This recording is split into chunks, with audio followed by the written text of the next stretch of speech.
Virgo Risings 2024 is an exciting year full of financial growth and focus on being more responsible, as well as some sudden travel opportunities to be excited about as well.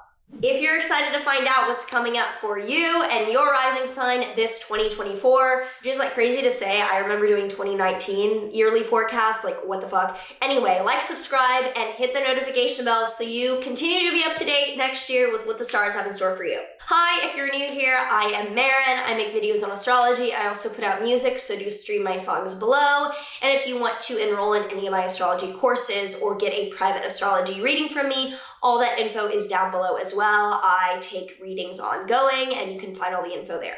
So we start out this year, January, February, with some ramping up of the energy and getting going very quickly, starting out on January 1st with Mercury stationing direct in your Sagittarius 4th house of home or family. So home or family inconsistencies or difficulties are likely to pick up and be resolved as we start the year. Then on the 20th, Pluto re-enters your Aquarius 6th house of physical health and coworkers, showing that this 20-year transit is just beginning of radically transforming and becoming more authentic and more aligned with health measures in your life, as well as the people that you work around. And you got a taste of this early 2023 when Pluto briefly dipped into Aquarius. Then on January 27th, Uranus will be stationing direct in your 9th house of foreign travel and higher education. So you will be ready to embark on making some more distinct, risky, or courageous changes around travel and learning in your life. And on Valentine's Day, February 14th, Venus and Mars will conjoin Pluto in your 6th house, showing that the focus for the middle of February is a lot of action, both good and bad, positive and negative. It's pretty neutral, around physical health or coworkers and the way that you're interacting with making decisions there. Now for March until May, it's a pretty serious energy of some wake-up calls as well as some fun rewards. So from March 3rd to 9th, Venus and Mars in your Aquarius 6th house will be squaring Uranus in your Taurus 9th house. This is showing that your desire to kind of go crazy with travel or education is leading to some issues with the priorities around physical health or work in your life. Then on March 21st, Venus will conjoin Saturn in your 7th house of committed relationships. It looks like a very nice but very serious event around a committed or long-term relationship in your life near the end of March. And on March 25th, there is a lunar eclipse in your Libra 2nd house of income and money, showing that you are letting go of an income stream or getting rid of a way of spending money that has been on your mind probably for the past 6 months. For April, we start out April 1st through the 25th with a Mercury retrograde in your Aries 8th house of investing and long-term finances. So for a lot of April, you're going to be reconsidering pretty heavily saving or investing money in your life. And on April 3rd, Venus will conjoin Neptune in your 7th house, showing a beautiful, otherworldly, very spiritual event in a relationship occurring. On April 8th, there is then a total solar eclipse in your Aries 8th house, showing a huge, very important, life-changing new beginning around finance and investing in your life, and it's probably the biggest new beginning of the entire year. Now on April 10th, Mars will conjoin Saturn in your 7th house. This does show difficulty and obstacles in your relationship to be aware of very clearly then. On April 20th, Jupiter then conjoins Uranus in your 9th house, showing a very sudden but extremely positive event occurring around traveling or education in your life that's pretty out of nowhere but very fortunate. On April 29th, Mars will then conjoin Neptune in your 7th house, showing that you are having some spiritual warrior energy or fighting alongside activism with a partner.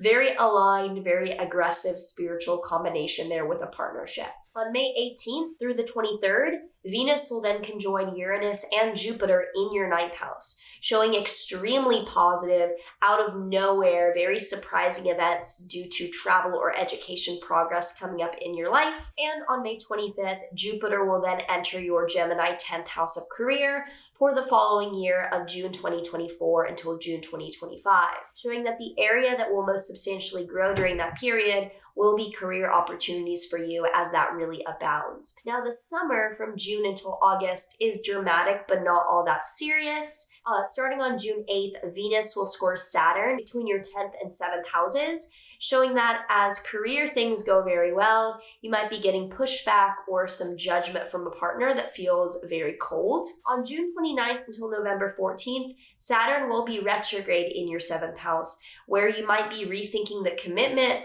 or just the requirements that you have within this relationship. On July 12th, Venus will oppose Pluto between your 12th and 6th houses, showing that you might feel like you're being manipulated or going through something really intense with physical and mental health near the middle of July. And on July 15th, Mars will conjoin Uranus in your 9th house, which shows very sudden, very challenging random events happening around travel or education for you. August 5th through the 28th, there is a Mercury retrograde between your 1st house and 12th house, Virgo and Leo, showing that August you might be going inward and being more private as you reconsider your personal expression, your communication, and also your mental health. On August 19th, Jupiter will square Saturn between your 10th and 7th houses, and this is a background transit for a lot of the second half of this year, showing that you are reconsidering how your career is expanding versus your relationship might want you to play small or safe, and that will be a duality through a lot of this year. September to December is a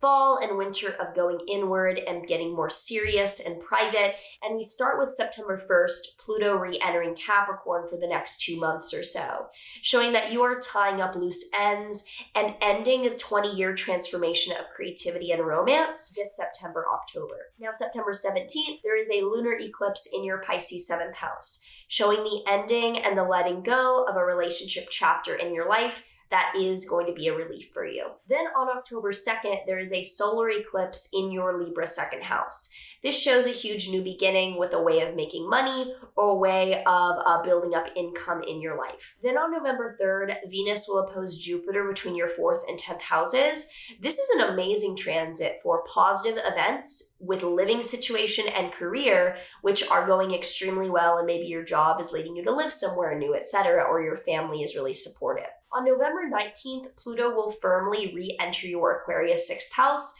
which will begin the committed 20-year journey of transforming health and coworkers in your life. And on November 25th to December 15th, Mercury will be retrograde in your 4th house of family. So during the holiday season, you very well may be reconsidering the way that you interact or communicate around family and home.